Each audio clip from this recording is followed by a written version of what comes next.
This is for the museums, in Grand Rapids. Grand Rapids. Right. Well, the notion is that you know, most museums, when they do things on Native Americans, it's like somewhere between the dinosaurs and the fossils. You know, it's like somehow it's ancient history, and so the museum said, wait a minute, there are all of these Indians living in western Michigan that didn't go anywhere. You know, they didn't go with the Cherokee off here, or didn't go off there. They were supposed to. They were supposed to, but they were smart somehow. They scattered to the directions. And so what they basically did was to form an advisory committee from a number of different Indian communities, and they said, look, how would it be if you told your own story? And they said, that's not a bad idea. So we spent time up the Leelanau Peninsula. We spent time in Shabbytown, then we went up to Harbor Spring. So we've been talking with folks all over. So that's the occasion. You'd probably talk to some of my relatives up there then, the other side. You have Odawa relatives or Ojibwe relatives? Odawa. Odawa. On my mother's side. What are the family names? Manawash.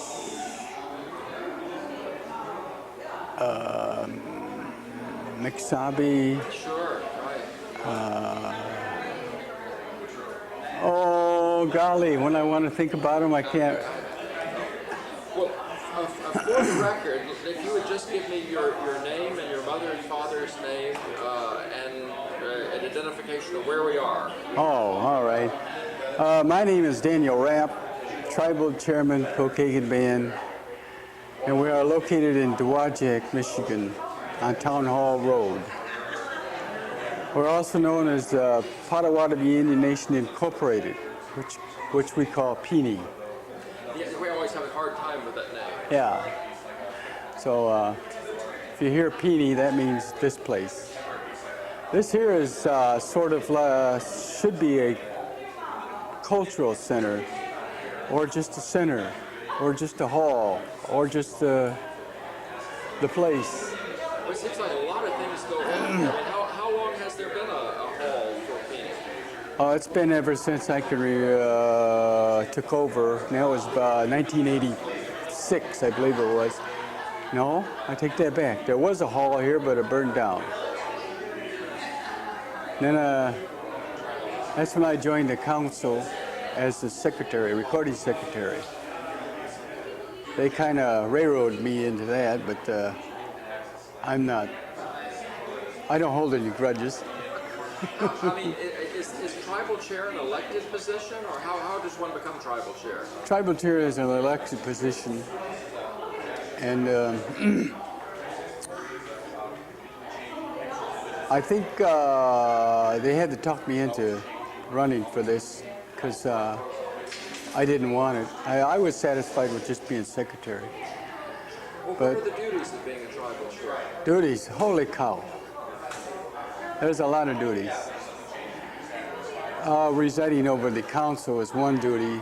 That's making sure everything is going right, running right along at a nice pace, making sure we don't go into things that we used to go into, and following an agenda. The duties, other duties are residing over, geez, I can't remember all the other duties. It's because you're too busy to remember, I suspect. Well, you're right there, but I know what I'm supposed to do almost every day. I have an agenda or a calendar. But this is in addition to your, is it a full-time position, or do you also have a... Well, it's more or less a 24-hour position. Anybody can get a hold of me. They should know where I'm at. So you're the front line of anything that has to do with tribal affairs and the Right, right. How many people are in the... Well, we have 1,500 registered and about 3,000 that are descendants, lineal descendants. Would you give that to me again in a sentence so you can tell me the Pokagon band of the Potawatomi are about so many So, because my voice gets cut out, you see, so I need just. Oh, I see. Full. Okay, the Potawatomi Indian Nation consists of about 3,000 people in this area or in the nation that are lineal descendants. We have on record here about 1,500 who are registered. And we're always hoping that we can get that 3,000, but that may come when federal acknowledgement comes. Now, I was talking with Phil Alexis earlier, who I guess just got back from Washington. Why is federal recognition important to the Pokagon Band? Well, it's a process that some of our elders started about 20, 30, 40 years ago, but we picked up on it maybe 10 or 12 years ago really energetically. And we feel that we have to have recognition in order to service the people that we have here, the Native Americans or Indians or Nishnabeks, whatever you wish to call them. Do you have a preference? No, I don't have a preference. Some people are offended by this, that, and I'm not sure yet why, but they say Native American, then they could be anybody, but to me that I know what I'm talking about. Yes, we would like to attain federal recognition, to service our people, to give them what they should have: health care, housing, education. We can give them education now, but and then bring them in. All the Native Americans, our tribe into one place and for unity. That's right. I guess that is an important thing to try to have this unity of presentation, at least in terms of federal recognition. yes. I mean, what are the benefits that you will derive if and when federal recognition is extended? Gee, I thought I just answered it. Well, I mean, in terms of, you did. You said education, social programs. Yeah. So,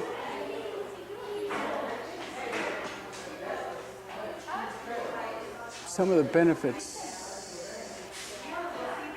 cheapers, besides education, health, housing.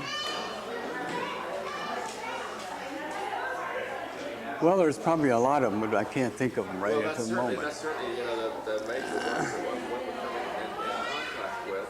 How long is this process going to take for federal recognition? I mean, if folks started it 20 or 30 years ago thinking about it and getting the materials, how much longer? Oh, we have no answer to that. We had one answer a couple weeks ago, said 20 years. That's not unusual. Some said 6 months. That's not unusual. So it's between 6 months and 20 years. So the process is not clear cut. It doesn't say 1 year later you will be, but it does say according to regulations, but it doesn't mean that you will be recognized. Well, what do the feds do? Just keep sending you back things saying we need more information here, we need more information there? No. We sent a letter of intent 1980 or someplace around in there, and they gave us a number, like your number on the line is 77. So when your number comes up, you will be reviewed and possibly put on active consideration. So since they are on number 20, and it takes a year and a half to do a petition, 20 years is a pretty fast time. But sometimes they open a window and they say,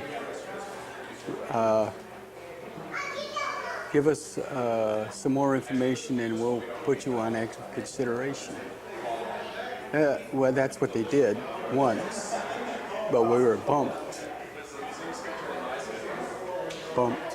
And so right now we are going to be bumped until we probably get our number, which is So it's going to move along a little faster, you're hoping? well, no, we're going to be bumped continuously until our number comes up. Because other Patience. well, yeah, it has to be a lot of patience, which some of our people don't have because they've been at this so long.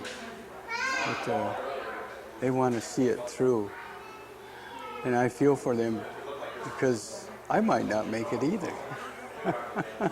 You know, we were talking with the folks up in Manistee, the Little River Band, and they're going Right. through much the same process. They're going through the legislative process. Right, and they said it is just grueling, you know. I mean, It is. They said that these folks at the Bureau of Indian Affairs might as well be back in the 19th century, the way they pose questions and the way they respond. They said it is not a pleasant experience, though, that legislative review. Well, we're not really. We don't really like the the bar, which is part of the BIA. But we have to live with them, so we tolerate them like they tolerate us. They should help us out, but they don't. The bar to us is sort of like an enemy, but we have to live with, you know. And most of the people that are on the council know that the bar exists and is an enemy, but they won't come out and say, what can we do? There's nothing you can do. Just put your petition in, wait, and hope that something happens. Because, I mean, way back when, Bureau of Indian Affairs was supposed to be spokespeople for... Right. I mean, they were supposed to be advocates, not adversaries. Right. Well, I think the bar changes. We've seen from if somebody takes over, there's a change. Somebody else takes over, there's another change. And we've gone through the records and noticed these changes that the requirements are getting stricter and stricter and stricter as the changes are made in the administrative part. So what we are wondering is how come this is happening without being even having these changes amended in some kind of form or something like that. What do you suppose is going on? It's just the administrative part of it, the arm of it, that makes those little changes that they're so subtle you can't. You notice it from 60 to 80, but between 60 and 70, you don't notice it. And there it is. But you know, it looks like the traditions and the sense of community just go right on, quite apart from whether federal recognition is extended or not. Right. It should. It should. It should. It has, and as I remember, there's always been council meetings, either it be in Hartford, Watervliet, or Dowagiac. And it's always been people that I knew, uncles. Somebody's always related to it, like the elders. I'm related to them. You know, I know them, and they're sitting up front. And I don't know why they're sitting up front because I'm still a little kid, you know. They have their meetings, and I just go out there and play. Well, you know, speaking of elders, we've often been confused. I mean, how does a person attain the status of being an elder in the community? How do you know who's an elder? Usually we have an idea. I don't know it's hard to say at what age the elder starts. We've come up with an age of about 55, the speed limit. And since you've survived until up to 55, you're doing all right. You see. So at that point, you're an elder. Yeah. But because we've talked to a lot of people in their teens and 20s, and Lorraine will say, our colleague will say, well, if you want to talk to somebody about a problem that deals with your Indianness or your traditions, do you go to see your mom and dad? I said, no, we go to our elder. We go to Uncle so-and-so or Grandfather so-and-so. I think Mom and Dad in my era were deprived of their traditions and culture. It was when they went to school, it was maybe an Indian school up north or someplace or west. It was taken away from them. Well, we heard awful stories about people at Mount Pleasant. A kid would go there and he could only speak his language, and they wouldn't let him, and the kids would run off in the woods to speak to each other. Oh, that's the elders who know. They were there. But sometimes you get a feeling that these people who had that experience thought somewhere in the back of their mind, I value my Indian experiences, but I'm not going to push them on my kids. Maybe they're going to be better off without all these things I know about my Indianness. So we sort of see this. Am I missing something there, or is that our accurate perception? Yeah, in some ways it is. Most of the elders who carried on the tradition were laid back. And of course, in order to practice your tradition, you had to live in the other world too and work in the other world, but you always had that Indian way to go back to. The elders that just let it go completely, of course, we know who they are, but they don't even participate in any of our ceremonies or functions or anything like that. But we do have elders who have carried on those traditions, who have come in and sort of are teaching us.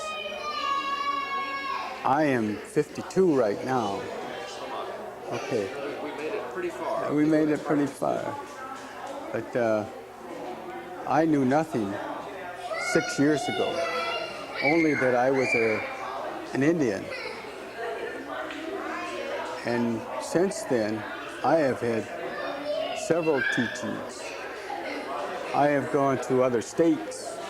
I have gone up north to people who know these teachings. We'll sit by the hours and they'll just talk and talk. Thing is, you're not going to remember these teachings until the moment you need it.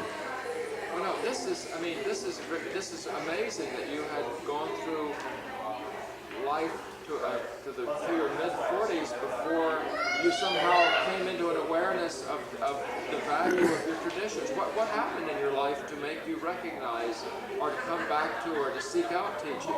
Oh, well, there was quite a few things. Number one, I don't know if this is something you want to put on your tape, but it's that I was an alcoholic,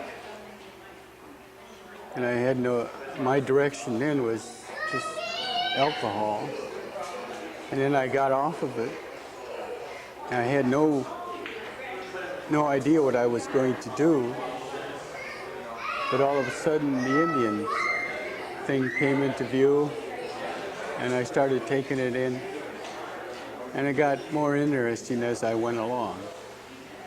So now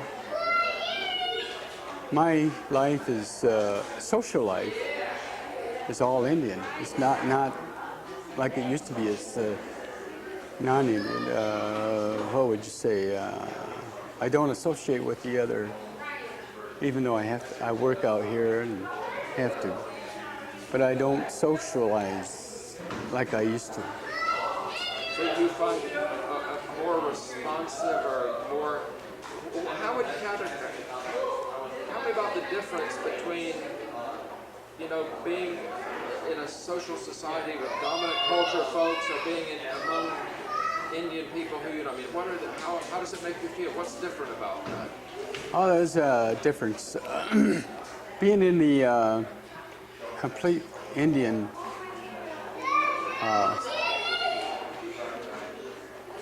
being so, how would I say that?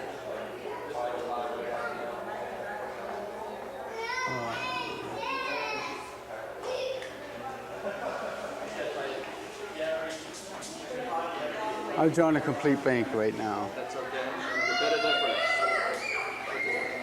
Let's go on to something else.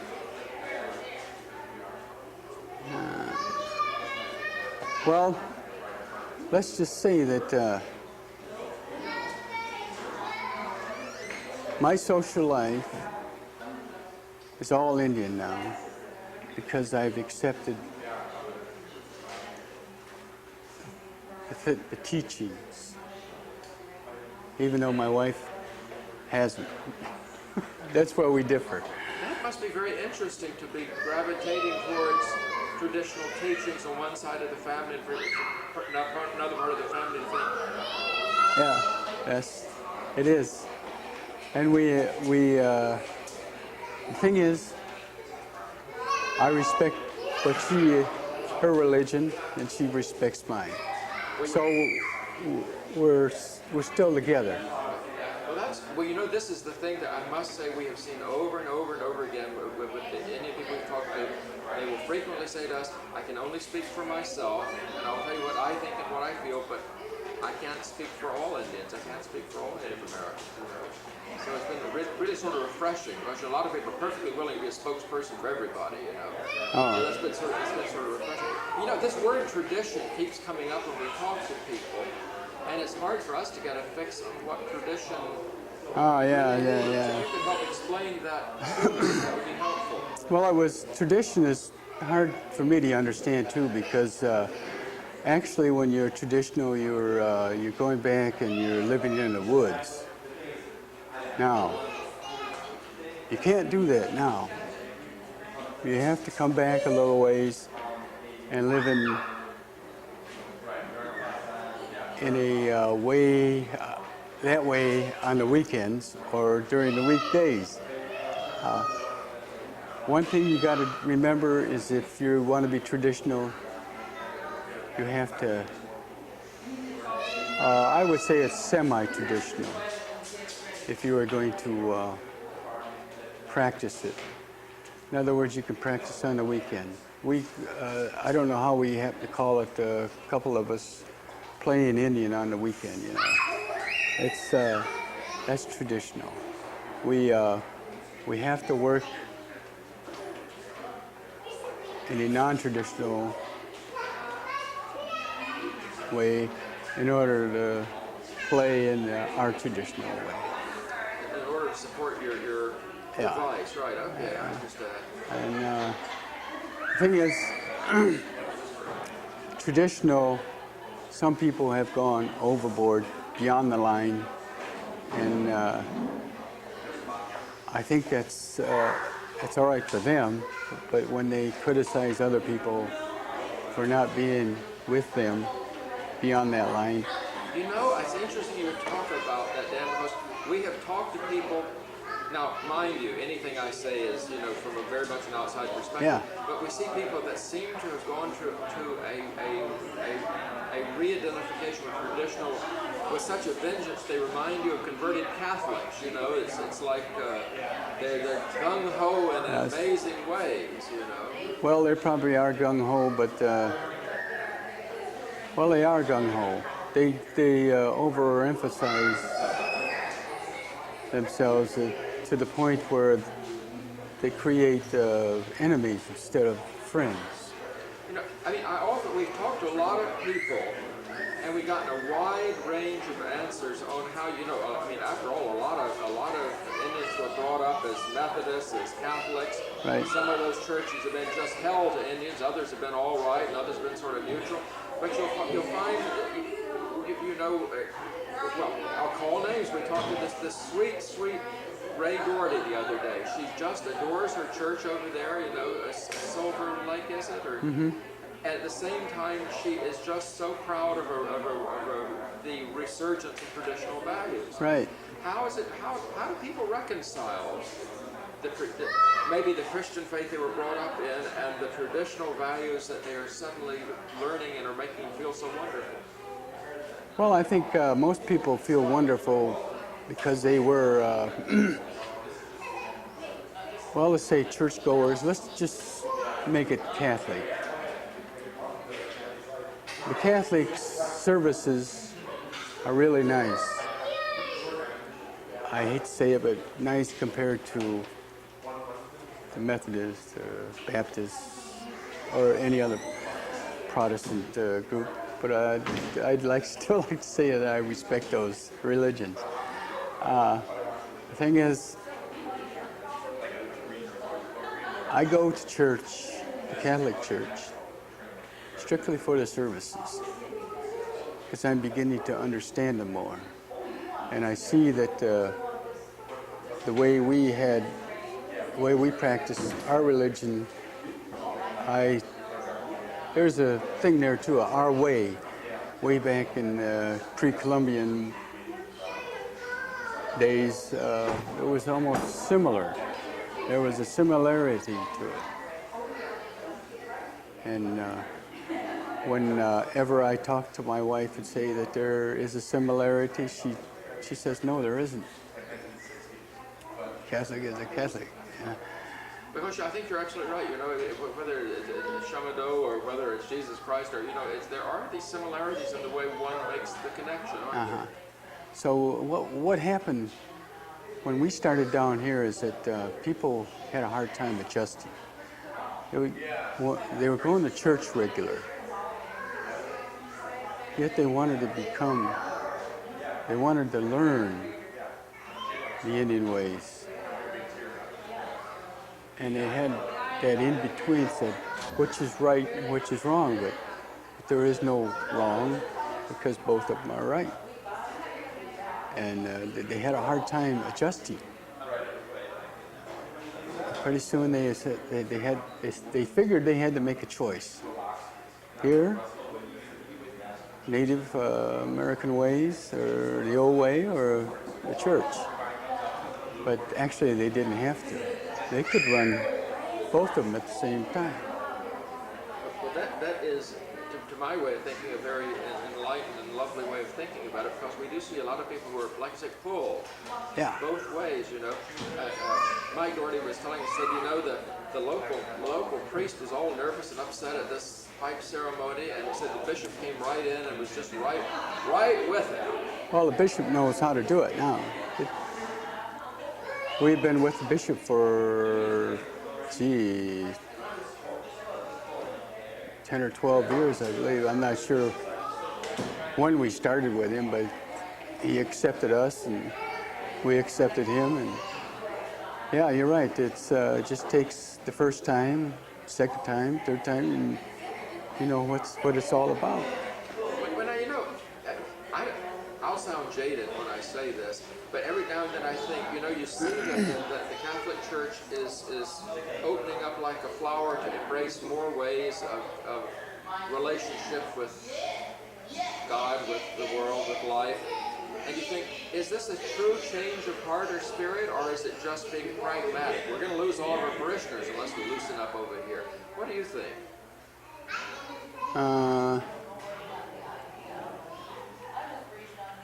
Yeah, you probably will lose all your parishioners if you do go to, you get too, if your bishop or your priest becomes too involved. I think there's a limit to where he should go. And the last priest that we had over here knew the limit. It's like being a good how would you say that? Somebody who gets along with everybody. He knows the limits he can go here and the limits he can go here. Thing is, the stories a few of the grumblings I've heard from the church have just been from a couple people, and they say, well, that's not going to hurt us.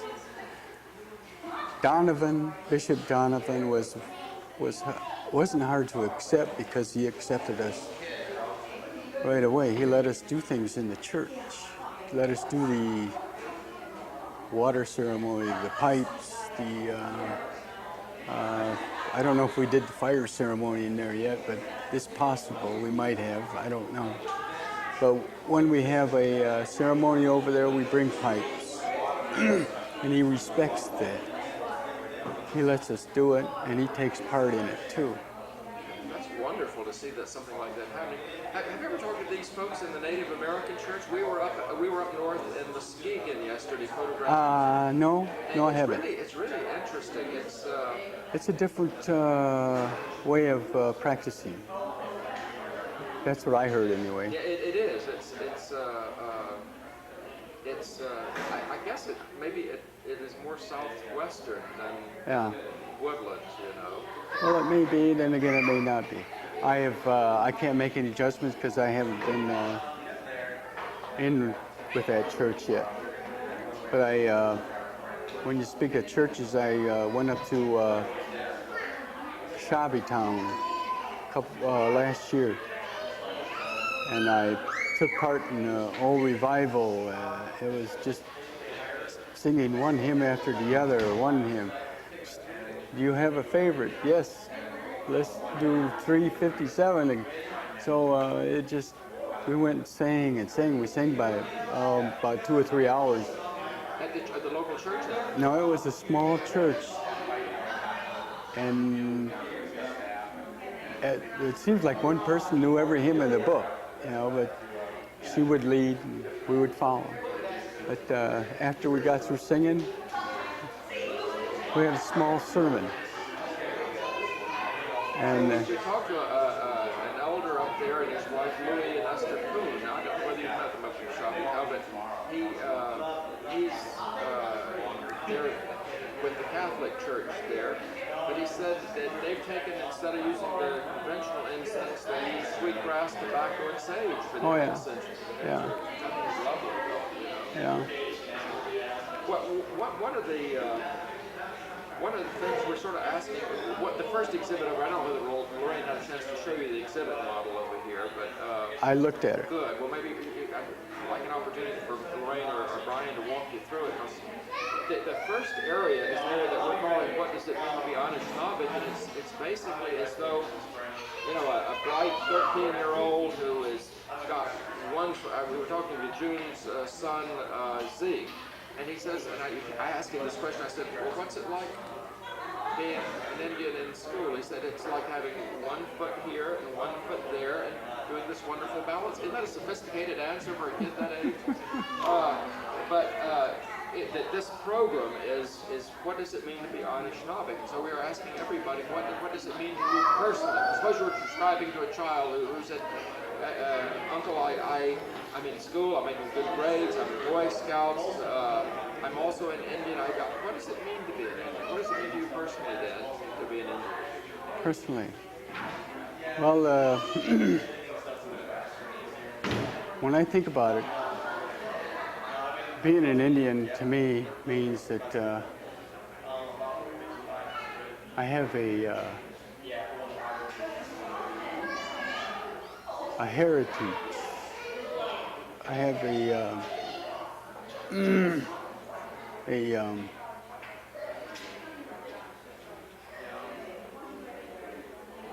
well, let me just say it this way.